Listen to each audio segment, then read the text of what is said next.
Donc là, tu retrouves un autre de ménagère, Pierrot. Il va te faire une glissée. Alors je vais t'expliquer pourquoi ça peut te servir, parce que ça peut te paraître complètement bête de faire une glissée, de pousser au mur, étant donné que toi, tu nages en eau libre, d'accord? Alors faut bien comprendre que les nageurs que tu vois là ont aussi fait de l'eau libre, hein. Un peu moins Pierrot, mais un peu plus Nathanaël que tu as vu dans la vidéo d'introduction. Donc l'idée, tu vois, c'est tout simplement de pousser et ensuite de glisser un petit peu, en tout cas d'essayer d'atteindre au minimum les drapeaux. Là, il glisse un peu plus loin, ça peut être fait quelques fois sans problème, mais l'idée c'est que tu commences au moins chaque longueur à essayer d'atteindre les drapeaux. C'est un bon objectif, même si tes pieds coulent un peu, tu te prends pas la tête avec ça, ok. Les nageurs ont les pieds qui coulent moins, toi tu as plus de muscles au niveau des cannes, donc c'est possible que ça coule, c'est possible que ça tienne très bien aussi. Donc te prends pas la tête là-dessus, c'est pas l'important. L'important c'est vraiment d'abord de placer ta tête dans l'eau avec les pieds au mur et ensuite de te mettre en position de flèche. Donc là, je te donne le premier focus, hein, tout simplement. Tu mets les pouces, tu colles un peu plus là, tu vois. Hop, son bras il est pas à l'oreille. Donc voilà, faut vraiment resserrer ici, faut vraiment que ça passe comme une flèche, d'accord? C'est une flèche, donc tu te mets en position de flèche tout simplement. Avant-bras et mains au niveau de la surface de l'eau, les bras si possible aussi. Ça peut être difficile, ça veut dire que c'est un manque de mobilité là au niveau des épaules, au niveau des omoplates, que c'est un peu raide à ce niveau-là. Donc je vais pas entrer ici dans le détail, mais l'idée c'est que tu arrives à avoir cette position-là et à la garder. Ça va te servir derrière, et bah aller plus loin, mais ça va te servir ensuite pour ton crawl, parce que tout l'alignement là que tu as ici, tout ça, tu vois, jusqu'aux pointes de pied ici, donc ça peut être un deuxième focus, bien tendre tes pointes de pied. Je vais pas rentrer sur tous les focus parce que je développe ça un peu plus de moi dans mes formations personnelles, parce qu'il y en a beaucoup en fait tout simplement. Il faut vraiment que tu aies un seul focus. Si tu en as plus qu'un à chaque fois, c'est beaucoup trop. Faut se concentrer sur une seule chose.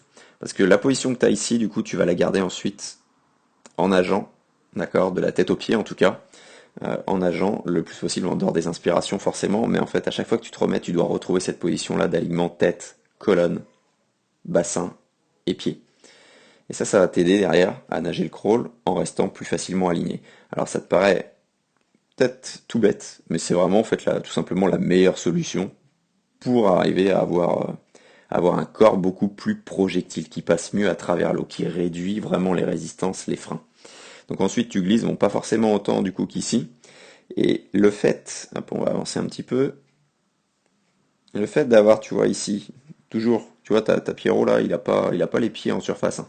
Pourtant c'est un nageur, donc faut pas te prendre la tête là-dessus, c'est pas le plus important. Pierrot il a l'avant-bras et les mains au niveau de la surface de l'eau, une partie en tout cas, et ça c'est vraiment un truc important. Si tu sens, si tu as les bras ici, tu vois, s'il a ces bras là, si toi tu les as ici, j'aurais dû mettre du rouge, c'est pas gênant, bah ça fait que derrière ici ça va forcément tomber, d'accord? Et ça, pourquoi c'est important? Parce que dans la nage, si tu as tes deux bras ici, dans la nage, ton bras, ils vont peut-être pas être aussi bas, mais ils vont rentrer tout de suite ici, au lieu d'aller loin devant. Et du coup, mécaniquement, ça va faire tomber aussi tes pieds. Donc en plus d'être projectile, tout de suite, ça va être embêtant pour toi, pour nager le crawl, parce que au-delà de l'alignement dont je viens de te parler juste avant, d'accord, l'alignement ici, tête, colonne, bassin, et bah du coup, tu vas nager beaucoup plus comme ça, d'accord, parce que tes bras vont rentrer comme sur la ligne rouge que j'ai dessinée juste avant. Alors que si tes bras sont un peu plus là au niveau de la surface, les avant-bras et les mains au niveau de la surface, ça veut dire que ici, toi, tu vas pouvoir engager où tu veux devant, d'accord, parce que tu vas te mettre de plus en plus en semi-rattrapé, hein. Mieux tu nages, plus tu vas être en semi-rattrapé, tu verras.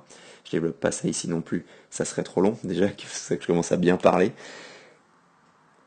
Et ben en ayant les bras ici, tu vois, tu arriveras beaucoup plus facilement à garder cette ligne ici, cette ligne verte quand tu nageras, cette horizontalité, donc à réduire en fait tout simplement tous les freins que tu pourrais avoir ici si tu avais les pieds qui tombent vers le fond. Donc je t'encourage vivement à mettre cet exercice-là au début de tes longueurs et d'être focus le plus possible sur les points que je viens de te donner.